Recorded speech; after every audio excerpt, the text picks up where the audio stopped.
यहाँहरू विशेष गरी मैले अलिकति थोरै इलेक्ट्रिसिटी रेगुलेसन र रिन्युएबल एनर्जीको प्रस्पेक्ट्सको बारेमा भन्ने छु। मैले मेरो प्रस्तुतिलाई 3 भागमा हैन, एउटा चाहिँ अहिलेको इलेक्ट्रिसिटीको स्ट्याटस कस्तो छ भन्ने कुरा, त्यसमा म रिन्युएबल एनर्जीलाई चाहिँ विशेष गरी चाहिँ अब तपाईहरुको चाहिँ बढी फोकस चाहिँ वेस्ट एनर्जी छ, सायद म अलिक धेरै चाहिँ त्यसमा पनि आउँछु होला, तर अलिक जनरल चाहिँ पर्सपेक्टिभ दिन्छु। त्यसपछि ग्रोथ ट्रेन्ड छ, अनि च्यालेन्ज र प्रोस्पेक्ट्समा बेसिकली चाहिँ मैले दुईटा चिज मैले किन भने मेरो आफ्नो अहिलेको चाहिँ जिम्मेवारीलाई पनि कहीँ न कहीँ मैले लिङ्क गर्न खोजिरहेको छु यहाँ, why do we need to regulate the whole sector भन्ने कुरा, अनि त्यसपछि एनर्जी डेभलपमेन्टमा चाहिँ के छ प्रोस्पेक्ट्स भन्ने कुराहरू ल्याउँछु। यो स्लाइड वास्तवमा तपाईहरुले हेर्नुभयो भनेदेखि अहिलेको चाहिँ वास्तवमा यो डिमान्ड र सप्लाईको अवस्था यसले देखाउन खोजेको छ। अलिकति पुरानो स्लाइड हो यो, वास्तवमा 1 वर्ष अगाडिको हो। झन्डै हामीसँग झन्डै 1044 मेगावाटको प्रोडक्सन, त्यो मध्ये अहिलेको हाइड्रोले चाहिँ झन्डै 990, थर्मल छ अलिकति र सोलर 0.7 मेगावाट र डिमान्ड यो वास्तवमा अहिले यो लकडाउनको कारणले चाहिँ यो पिक डिमान्ड पनि वास्तवमा घटेको छ, तर यो बिफोर कोभिडको सिनारियो हो। 1500 मेगावाटको छ भने ट्रान्समिसन इन्फ्रास्ट्रक्चर चाहिँ हामीसँग झन्डै 3500 सर्किट किलोमिटर छ। अलिकति हामीले यो भनौँ न इलेक्ट्रिसिटीको स्ट्याटस हेर्ने हो भनेदेखि हामी झन्डै 1/3 यो चाहिँ एनुअल मैले चाहिँ सप्लाईको ब्यालेन्स हेर्न देखाउन खोजिएको 1/3 we import from India, more or less 40% actually we import from India, 30 र 33% हैन। अब यसलाई अहिले हेर्ने हो भनेदेखि झन्डै 1/3 from India, 1/3 from IPP, 1/3 from एनइएस को ओन जेनेरेसन। अब पोटेन्शियलको हिसाबमा त हाम्रो डमर सरहरूको अगाडि चाहिँ हामीले चाहिँ यो भन्नु जरुरी छैन, तर चाहिँ हामीसँग ह्युज पोटेन्शियल देखिन्छ। इलेक्ट्रिफिकेसनको स्ट्याटस अलिकति हेर्ने हो भनेदेखि झन्डै 78%, अब NEA claims that they have electrified almost 78% of the households are being electrified by NEA. अब एईपीसी को आफ्नो हिसाबले झन्डै 10% छ र झन्डै 8% चाहिँ मलाई लाग्छ ओभरल्याप छ हैन। त्यो इलेक्ट्रिसिटीको चाहिँ टायरमा सुरुको चाहिँ सोलरमा मलाई लाग्छ या त ग्रिड गएको छ अथवा माइक्रो हाइड्रो गएको छ, त्यसबाट अलिकति झन्डै 8% चाहिँ ओभरल्याप छ। अब यो डेटा पनि वास्तवमा कन्फ्लिक्टिङ कन्ट्राडिक्टिङ डेटा छ। अहिलेको रिसेन्ट वर्ल्ड ब्याङ्कको यो उनीहरूको चाहिँ डेटा हेर्ने हो भनेदेखि झन्डै 94% households have got access to electricity भन्ने छ, तर नेसनल सेन्सस हाम्रो एनपिसी को चाहिँ 78% भन्छ हैन, त्यो चाहिँ एक्सेस टु इलेक्ट्रिसिटी भन्ने छ। अब कुकिङमा हेर्ने हो भनेदेखि झन्डै 1.5 मिलियन हाउसहोल्ड्स हैव गट यो कुक स्टोभ्स है। त्यसै गरी 0.5 मिलियन उनीहरुसँग चाहिँ बायोग्यास छ भनेदेखि 22% households they still use LPG, र अब अहिले पनि हाम्रो डिपेन्डेन्सी चाहिँ वास्तवमा झन्डै 68% को डिपेन्डेन्सी चाहिँ ट्रेडिसनल फ्युलमा छ भन्ने। अब अलिकति यो चाहिँ हाइड्रो पावरको प्रोजेक्ट मैले देखाउन खोजेको छु। वास्तवमा हामीसँग चाहिँ प्रोजेक्टको पाइपलाइन झन्डै चाहिँ 16,000 मेगावाट प्रोजेक्टहरूको चाहिँ विभिन्न चाहिँ यो के अरे सर्वे लाइसेन्स इस्यु भइसकेको अवस्था छ। त्यो भन्न खोजेको चाहिँ projects are in different stage of के भन्छ इम्प्लिमेन्टेसन। कसैले सर्वे लाइसेन्स ल्याछ, झन्डै 5,000 मेगावाटले चाहिँ जेनेरेसन लाइसेन्स ल्याछ, झन्डै 4,000 यो 2141 मेगावाटको चाहिँ तपाईको पीपीए भइसकेको छ। त्यो मध्ये हामीसँग अहिले चाहिँ झन्डै हाम्रो यो एनआइपीएसमा अथवा ग्रिड सिस्टममा चाहिँ झन्डै 511 मेगावाट चाहिँ प्राइभेट सेक्टरले इन्जेक्ट गरेको अवस्था छ भने होपफुली बाइ नेक्स्ट इयर यो 2023 हैन, वास्तवमा 2000 अब अर्को वर्ष चाहिँ मलाई लाग्छ झन्डै हामीसँग चाहिँ 1300 मेगावाट छ। तर अब अलिकति यो च्यालेन्जेस साइडमा हेर्ने हो भनेदेखि अब यो एडहकमा चाहिँ प्रोजेक्टहरू चाहिँ त्यसलाई चाहिँ इस्यु गर्ने, लाइसेन्स इस्यु गर्ने, त्यसै गरी चाहिँ यो फलोअप चाहिँ त्यति राम्रो नहुने भएको हुनाले चाहिँ हिजोको बजेटमा पनि बजेट स्पिचमा पनि धेरै कुराहरू आएको छ। प्रोजेक्टहरूलाई अलिकति चाहिँ रेगुलेट गर्नुपर्ने कुराहरू त्यहाँनिर देखिएको छ। अब यो मैले अहिले चाहिँ यो वास्तवमा ग्रिड कनेक्टेडको भन्यो भने अफ ग्रिडको हाम्रो ट्रेन्ड हेऱ्यो भनेदेखि चाहिँ अब यो 90 बाट सुरु भएको छ अलि धेरै हैन। 90 मा चाहिँ यो डेडिकेटेड इन्स्टिच्युट आयो, एपिसी बन्यो 96 मा। त्यस पछाडि चाहिँ अब विभिन्न चाहिँ प्रोग्रामहरू हैन, यो कम्युनिटी बेस्ड हाइड्रोको प्रोग्रामहरू आयो वास्तवमा चाहिँ युएनडिपी वर्ल्ड ब्याङ्कको सपोर्टबाट। त्यस पछाडि यो डिसेन्ट्रलाइज यो एरिया बेस्ड एप्रोचमा एनर्जी सेक्टर एसिस्टेन्स प्रोग्राम आयो। त्यस पछाडि चाहिँ अलिकति फ्रेमवर्क यो इन्टिग्रेटेड होलिस्टिक एप्रोचमा national rural and renewable energy program आयो। र रिसेन्टली चाहिँ अहिले चाहिँ अब यो सबै चिजहरूलाई चाहिँ इन्टिग्रेट गर्न उहाँहरूले चाहिँ तपाईँको चाहिँ यो भनौँ न अपस्केलिङ प्रोजेक्टहरूलाई चाहिँ अपस्केल गर्नु पऱ्यो भनेर स्केलिङ अफ रिन्युएबल एनर्जी, अब वेस्ट टु एनर्जीमा अलिकति धेरै चाहिँ फोकस यो प्रोग्राम अन्तर्गत छ। त्यसै गरी एडिबीको सासेक भन्ने यो पनि अपस्केलिङकै एउटा मोडल हो, माइक्रो युटिलिटीको कन्सेप्टमा गएको छ। अहिले रिसेन्टली चाहिँ अब एपिसीले विशेष गरी चाहिँ यो ग्रिन क्लाइमेट फन्ड अथवा चाहिँ मिनी ग्रिड यो किसिमको चाहिँ आइडियाहरू उहाँहरूले ल्याएको छ। यो चिज मलाई लाग्छ तपाईँले चाहिँ मैले चाहिँ एपिसीकै इन्फर्मेसन हो, त्यसमा म धेरै भन्न चाहन्न, तैपनि तपाईँले हेर्नु भनेदेखि इम्प्रुभ कुक स्टोभ्समा close to 1.5 million, metallic stove 0.85,000 होइन, डोमेस्टिक बायोग्यास अघि पनि भने झन् 0.5 million, 0.42 million households of biogas छ होइन, लार्ज बायोग्यासको पनि फिगर छ।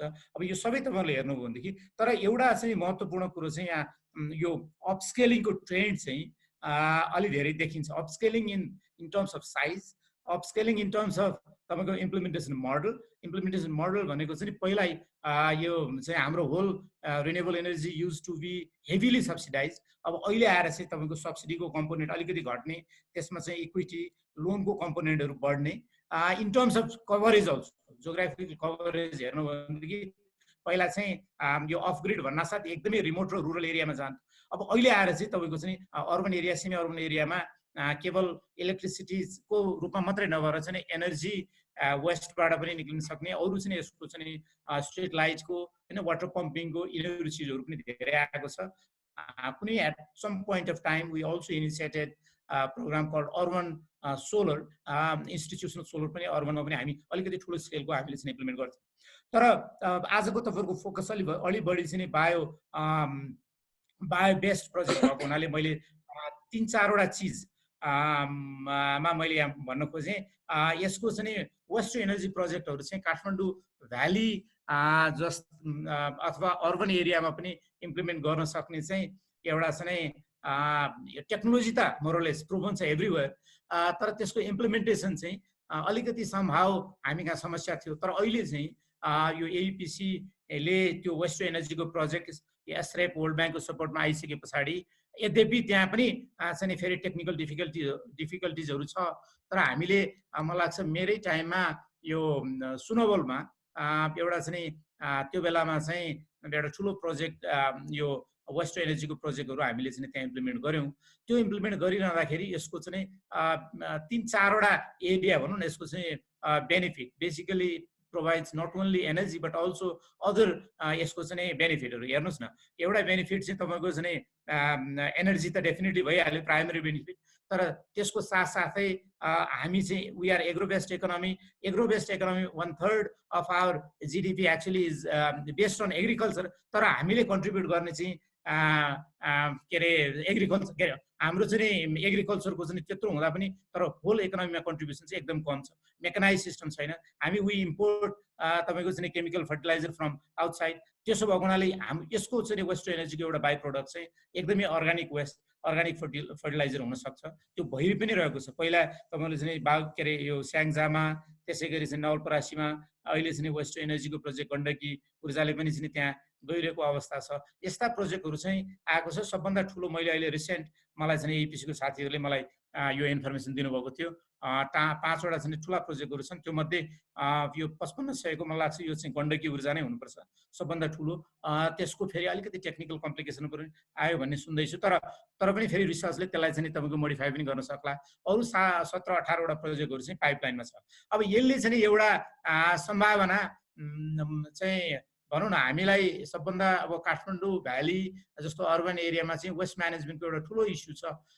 त्यो वेस्टलाई प्रोपर म्यानेज गर्न सक्यो भनेदेखि यसको 2-3टा कुरा, एउटा चाहिँ त हाम्रो चाहिँ इन्भाइरोमेन्टलाई चाहिँ यसले कन्ट्रिब्युट गर्न सक्ने, इन्भाइरोमेन्टको चाहिँ म्यानेजमेन्टलाई सपोर्ट गर्न सक्ने, एनर्जी हामीले लोकल्ली प्रड्युस गर्न सक्ने हैन, त्यस पछाडि त्यसको रेभेन्यू चाहिँ फेरि लोकल म्यानेजमेन्टलाई सपोर्ट गर्न सक्ने र त्यसको बाई प्रोडक्ट चाहिँ फेरि चाहिँ हाम्रो चाहिँ एग्रिकल्चर प्रोडक्टिभिटीमा चाहिँ बढाउन सक्ने। त्यसो भएको हुनाले चाहिँ यो एउटा चाहिँ साह्रै महत्त्वपूर्ण कुरोहरू छ। त्यसको अतिरिक्त मैले अघि पनि भने वास्तवमा यो अपस्केलिङ चाहिँ अहिलेको टाइम हो। अपस्केलिङ गर्न सकेन भनेदेखि हामी फेरि साह्रै चाहिँ साना प्रोजेक्टहरूमा मात्रै गयौँ भने यसले चाहिँ त्यति राम्रो पोजिटिभ इम्प्याक्ट दिन सक्दैन। त्यसो यो वेस्ट टु एनर्जीमा त्यस्तो छ। त्यसै गरी चाहिँ मिनी ग्रिड र मिनी चाहिँ हाइड्रोमा यो मिनी हाइड्रो त्यसै गरी मिनी सोलर मिनी ग्रिड टाइपको सोलर प्रोजेक्टहरू यो माइक्रो युटिलिटी बेस्ड प्रोजेक्टहरू हामी रेगुलेटरी कमिसनमा चाहिँ हामीले एउटा लाइट ह्यान्डेड रेगुलेटरी इन्स्ट्रुमेन्टहरू पनि अहिले भर्खरै निकालेको छ। त्यो भनेको चाहिँ वास्तवमा नेट मिटरिङको एउटा रेट, त्यसै गरी चाहिँ तपाईँको चाहिँ कसैले चाहिँ ठुलो प्रोजेक्टहरू यो अफ ग्रिडका प्रोजेक्टहरू अथवा चाहिँ युटिलिटी स्केल सोलरका प्रोजेक्टहरू यदि कसैले गर्न चाहन्छ भनेदेखि त्यसलाई चाहिँ ग्रिडमा चाहिँ कनेक्सन गर्नलाई पावर पर्चेज एग्रिमेन्टको पनि त्यसको पिपिए को रेट पनि मोरलेस हामीले गर्यौँ। In addition to this we also introduce a kind of concept of viability gap funding where government of utility actually उसले चाहिँ एउटा रेटमा पिपिए सही गर्छ, तर जुन एक्सेस चाहिँ ग्याप छ त्यो ग्याप चाहिँ अहिले हामीसँग चाहिँ तपाईँको एडिबीले चाहिँ 30 महिनाको लागि चाहिँ भायबिलिटी ग्याप फन्डिङ दिएको छ। त्यो भनेको चाहिँ एकदमै राम्रो रेट, 16 रुपियाँमा उसले चाहिँ 30 महिनाको लागि पाउँछ र बाँकी चाहिँ अर्को चाहिँ पिपिए को लङ टर्म 25 वर्षको टाइममा चाहिँ उसले चाहिँ नर्मल पोस्टेड रेट पाउँछ। त्यसो हुँदाखेरि चाहिँ मान्छेलाई के हुन्छ भने एउटा मोटिभेसन चाहिँ यो this is not only for solar but also for other off grid technology यो एउटा इनिसिएसन आएको छ हैन। त्यसको अतिरिक्त मैले अलिकति यहाँ लिङ्क गर्न खोजेको चाहिँ यो हाम्रो चाहिँ रेगुलेटरी इन्स्ट्रुमेन्ट साना 10 मेगावाटसम्मका प्रोजेक्टहरूलाई चाहिँ यो एभाइलेबिलिटी डिक्लेरेसन गर्नुपर्ने त छ, तर त्यसको कारणले चाहिँ हाइड्रोलोजी चाहिँ हाम्रो साना प्रोजेक्टहरूमा प्रोपर हामीले चाहिँ स्टडी गरे हुँदैन, त्यसको कारणले चाहिँ परेको पेनाल्टीलाई चाहिँ त्यो रिबेट दिने पनि एउटा आएको छ। अर्को कुरो चाहिँ अब यो होल सेक्टर यो मलाई लाग्छ everybody knows this things but still I just wanted to share you अब कसको रोल कस्तो छ भन्ने कुराहरू चाहिँ हामीले हेऱ्यौँ। सेन्ट्रल गभर्मेन्टमा ministry of energy water resources and irrigation एउटा चाहिँ मेन यो पोलिसी मेकिङ इन्स्टिट्युटको रूपमा रहेको छ भने यो रिभर बेसिनमा water and energy commission secretariat हैन, हामीसँग स्टेट वान युटिलिटी छ एनए, त्यसै गरी अफ ग्रिडमा चाहिँ एयुपिसी छ हैन, प्रोभिन्सियल र लोकल गभर्मेन्टहरू सँगै छ, डोनरहरू छ, त्यसै गरी independent power producer. Independent power producer भनेको चाहिँ मैले खालि ठुला हाइड्रोलाई मात्रै होइन, हाम्रा साना चाहिँ हामीले गरेको साना वेस्ट टु एनर्जीका प्रोजेक्टहरू पनि वास्तवमा इन्डिपेन्डेन्ट पावर प्रड्युसर्सहरूले जस्तो एनबी पावरले चाहिँ तपाईँको उसमा के भन्छ नवलपरासीमा गर्यो, त्यसै गरी स्याङ्जामा एउटा के कालिका के भन्नेले गराएको छ, गण्डकी ऊर्जाले चाहिँ तपाईँको चाहिँ यहाँ उसमा गराएको छ, त्यसै गरी चाहिँ यो के भन्छ झापातिर होइन यो विराटनगरमा, त्यसै गरी चाहिँ तपाईँको चाहिँ चितवनमा, यिनीहरू पनि वास्तवमा independent power producers. Independent power producers एउटा चाहिँ खालि आफैले इन्भेस्ट गर्ने एउटा पार्ट हो भने अर्को चाहिँ सानो एउटा युटिलिटी क्रिएट गराएर गर्ने त्यस्ता पनि छन्। त्यसै गरी त्यसमा इन्टरनेसनल पार्टीहरू पनि छ र अब यो होल सेक्टरलाई सम्हाउ रेगुलेट गर्नलाई चाहिँ इलेक्ट्रिसिटी रेगुलेटरी कमिसन चाहिँ हामी गत वर्षबाट चाहिँ यो फङ्सनल छ। अब यसको चाहिँ म अलिकति पछि एउटा सानो एउटा स्लाइडमा आउनेछु। यो चाहिँ एउटा अर्गनाइजेसनहरू भयो भनेदेखि त्यसै गरी चाहिँ लिगल र पोलिसी डकुमेन्टहरू हेर्ने हो भनेदेखि धेरै चाहिँ तपाईँले चाहिँ इलेक्ट्रिसिटी एक्ट हो 1992 अलिकति यो चाहिँ दिस इज बिङ रिभाइज। अब हाइड्रो पावर पोलिसी छ, इन्भाइरोमेन्ट एक्ट छ होइन, इआरसीको यो चाहिँ हाम्रो आफ्नै एक्ट पनि छ, रेगुलेसन छ, रुरल एनर्जी पोलिसी। अब यो चाहिँ अफ ग्रिड अथवा वेस्ट टु एनर्जीका प्रोजेक्टहरू ह्यान्डल गर्नलाई चाहिँ मलाई लाग्छ this is the right policy.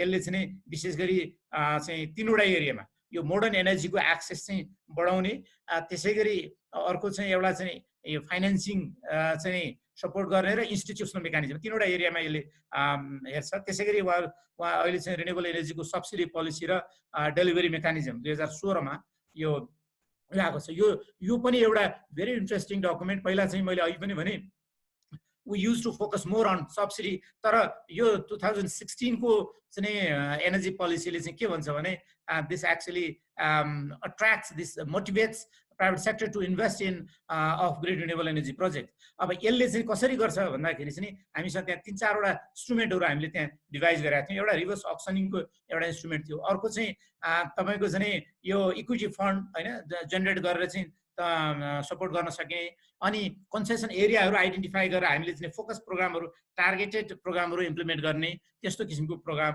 Idea चाहिँ त्यसमा छ।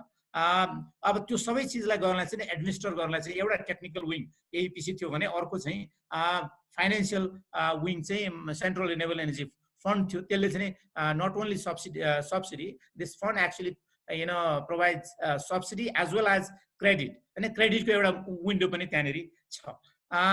त्यसै गरी अब वेस्ट एनर्जीको हिसाबमा हेर्ने भनेदेखि फेरि अर्को एउटा महत्त्वपूर्ण document, this was actually prepared with the support of GIZ, मलाई लाग्छ बायोमास एनर्जी स्ट्राटेजी 2017 होइन। यसले चाहिँ अलि बढी फोकस चाहिँ यो बायो बेस्ड एनर्जी चाहिँ इन्टरभेन्सनमा यसले चाहिँ सपोर्ट गर्न खोजेको छ। त्यसै गरी एनर्जी एफिसियन्सीको स्ट्राटेजी छ। अब अर्को एउटा चाहिँ हामीले अलिकति हेर्नुपर्ने चाहिँ यो गभर्मेन्टको क्लियर कमिटमेन्ट अब पहिला पनि थियो, अहिले चाहिँ यो यसलाई चाहिँ अफ ग्रिड रिन्युएबल एनर्जीका प्रोजेक्टहरू, this includes waste energy projects as well. यसले चाहिँ यो भनौँ न ग्लोबल क्लाइमेटमा अथवा हाम्रो इन्भाइरोमेन्ट बेनिफिटमा के कन्ट्रिब्युट गर्न सक्छ, हाम्रो कमिटमेन्ट, गभर्मेन्टको कमिटमेन्टहरू के हो भन्ने कुराहरू चाहिँ पनि त्यो कुरा चाहिँ this has been reflected in the NDC document also. अब नेसनल क्लाइमेट चेन्ज पोलिसी पनि हामीसँग छ। त्यसै गरी अब इन्सेन्टिभको मेकानिजम, अघि चाहिँ मैले डाइरेक्ट सपोर्टको कुराहरू गरेँ। डाइरेक्ट सपोर्ट भनेको चाहिँ बेसिकली चाहिँ सब्सिडी टु दोज, अब त्यो चाहिँ जसले चाहिँ प्रोजेक्ट इम्प्लिमेन्ट गर्न सक्छ, सब्सिडी एउटा पार्ट भयो in addition to subsidy, but there are other indirect incentive. यो चाहिँ इन्डाइरेक्ट इन्सेन्टिभ भनेको चाहिँ यद्यपि यो पनि फाइनेन्सियल सपोर्ट नै हो, तर त्यो चाहिँ यो सर्टन एप्लायन्सेसहरूमा चाहिँ हामी सोर्समा नै तपाईँको चाहिँ ड्युटी र ट्याक्सहरूलाई एक्जेम्सन गर्ने चाहिँ त्यो एउटा मोडलहरू छ। यो सबै यो प्रविधिहरूलाई चाहिँ स्ट्यान्डर्डाइज गर्ने होइन। त्यसै गरी त्यहाँ चाहिँ एउटा चाहिँ टेस्टिङ सेन्टर पनि चाहिँ इस्टाब्लिस गरेको अवस्था छ। अब यो च्यालेन्जहरूको बारेमा मैले त्यति भन्न चाहिनँ। यो च्यालेन्जेसहरू चाहिँ अब यो म्याक्रो चाहिँ इस्युहरू हो होइन। हामीसँग चाहिँ अब हामी एउटा सोसल जस्टिसको कुरा गर्छौँ, तर एफोर्डेबिलिटी हामीले फेरि अर्को एउटा पार्ट हो छ। हाम्रो tariff be it in off grid or in on grid, दुईटैमा ट्यारिफको चाहिँ अलिकति क्ल्यारिटी छैन।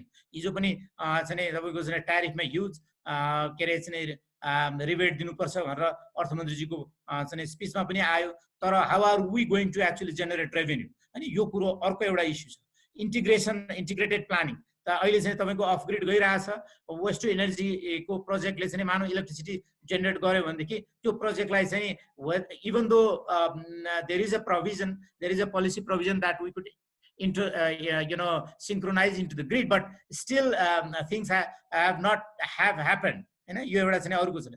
अब झोलामा खोला भन्ने कुराहरू त अर्को छ, यो एउटा अलिकति पार्ट छ। सप्लाई र डिमान्डको मिसम्याच छ। अहिले पनि तपाईँले हेर्नु भने हिजो भर्खर मलाई चाहिँ हाम्रो एनईको एमडी साहबले भन्दै हुन्थ्यो every day NE is losing 2 crore हैन, बिकज अफ तपाईँको लो डिमान्ड, बिकज अफ अब रेडी सिजन आउन साथ तपाईँको चाहिँ हामीसँग चाहिँ अब सप्लाई बढी छ तर कन्जम्सन कम छ हैन, त्यो अवस्था छ। लाइसेन्सिङ र पिपिएको कुराहरू छ, ल इन्फोर्समेन्ट कुराहरू छ। अलिकति नयाँ अवसरहरू पनि आउनु खोजेको छ। अहिले चाहिँ हामीले चाहिँ तपाईँको चाहिँ स्मार्ट मोनिटरिङको कुराहरू, यो कम्पिटिटिभ बिडिङ प्रोसेसहरू, क्वालिटी एस्युरेन्स कुराहरू, यी चिजहरू चाहिँ हामीलाई चाहिँ अलिकति चाहिँ त्यसका अवसरहरू पनि छन्। तर अब मैले खालि 2-3टा चाहिँ एरियामा मात्रै हेर्छु मैले। अब यो हुँदाहुँदै पनि प्रोस्पेक्ट अवसरहरू चाहिँ के हो भन्दाखेरि चाहिँ सेक्टर हिजो चाहिँ अलिकति फ्रेगमेन्टेड थियो हैन, एकदमै चाहिँ तपाईँको चाहिँ अब मैले भन्नै पर्छ NEA use to handle everything हैन, दिस इन्क्लुडिङ पिपी। म एनईएसँग आफ्नो जेनेरेटिङ युनिट पनि थियो, सिस्टम अपरेसन पनि उहाँहरूले गर्नुहुन्थ्यो, ट्रान्समिसन र डिस्ट्रिब्युसनको नेटवर्क पनि उहाँहरूसँग आफैसँग छ। एट द सेम टाइम उहाँहरू अल्सो चाहिँ डिस्ट्रिब्युटर हैन, अनि सिङ्गल अफ टेकर। त्यो हुँदाखेरि चाहिँ अलिकति तपाईँको कम्पिटिसन चाहिँ छैन भन्ने किसिमको कुराहरू थियो। त्यसो भएको हुनाले चाहिँ मलाई लाग्छ अलि कुनै एउटा चाहिँ रेगुलेटरी फङ्सन आउनुपर्ने थियो, जसले गर्दाखेरि चाहिँ के गर्नु पर्थ्यो भने कन्ज्युमर होइन, हामी उपभोक्ताहरूले चाहिँ we receive service of good quality at fair price होइन, अफोर्डेबल। त्यो चाहिँ फेरि अफ ग्रिडमा पनि मोरलेस त्यही नै हो। हामीले चाहिँ रिलायबिलिटी, अफोर्डेबिलिटी र क्वालिटी सर्भिस चाहिँ यो चाहिँ this is basically of fundamental right भने पनि हुन्छ। हाम्रो विकसित देशहरूको लागि त्यो राइट हो, तर अब हामीले चाहिँ त्यसलाई चाहिँ प्र्याक्टिसमा ल्याउन सकेका छैन। अहिले पनि हाम्रो चाहिँ समस्या छँदैछ।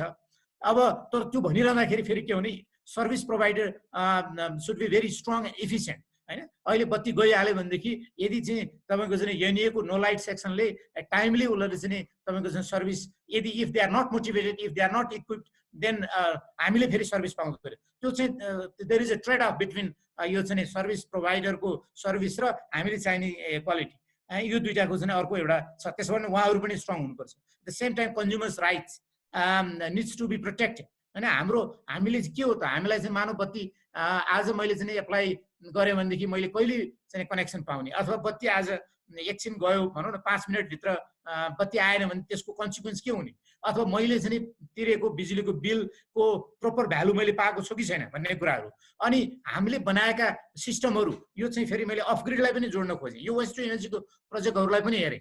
मैले चाहिँ फिडब्याक मैले चाहिँ एलपिजी छोडिसकेपछि मोरलेस 2 वर्ष हुन लाग्यो मैले छोडेँ, तर पनि म फेरि since I am in the sector मैले I get feedback from people कि अब जस्तो गण्डकी ऊर्जामा चाहिँ तपाईँको चाहिँ भनौँ न त्यहाँको चाहिँ यो समस्या आयो, टेक्निकल प्रब्लमहरू आयो। त्यो चाहिँ तपाईँको त्यो प्रब्लमहरूलाई कसरी हामीले एड्रेस गर्न सक्छौँ होइन। ती चिजहरू चाहिँ इन्टरनेसनल स्ट्यान्डर्डको हुनु पऱ्यो, अथवा क्वालिटी चाहिँ तपाईँको चाहिँ एज पर इन्टरनेसनल स्ट्यान्डर्ड हुनु पऱ्यो। यो चाहिँ not only in the hydro power sector but also in the other non hydro sector also होइन। अब यसमा मैले फेरि पनि जोडेँ कि यो एप्रुभलको प्रोसेस भनेको चाहिँ कम्पिटिटिभ एप्रुभल प्रोसेस हुनु पर्यो। प्रोजेक्ट सेलेक्सनको, प्रोजेक्ट तपाईँको चाहिँ एवार्डको, त्यस पछाडि चाहिँ प्राइसिङको होइन, यो तिनै चिज हुनु पर्यो। अब यसको लागि चाहिँ यो independent regulator has been establish, it's been almost year since we started our function. मैले मेन फङ्सन चाहिँ हाम्रो चाहिँ अघि मैले भने इकोनोमिक रेगुलेसनमा यो चाहिँ इकोनोमिक रेगुलेसन भनेको generation tariff, transmission tariff, distribution tariff र ट्रेडमा रेगुलेट गर्ने, त्यसै गरी चाहिँ टेक्निकल रेगुलेसन सर्भिस क्वालिटीको एन्स्योर गर्ने, कन्ज्युमरको राइटलाई प्रोटेक्ट गर्ने, if the disputes rises between two party तिनीहरूलाई चाहिँ रिजल्भ गर्न सपोर्ट गर्ने र सरकारलाई पनि यो सेक्टरमा चाहिँ के हुनसक्छ एडभाइस गर्ने होइन।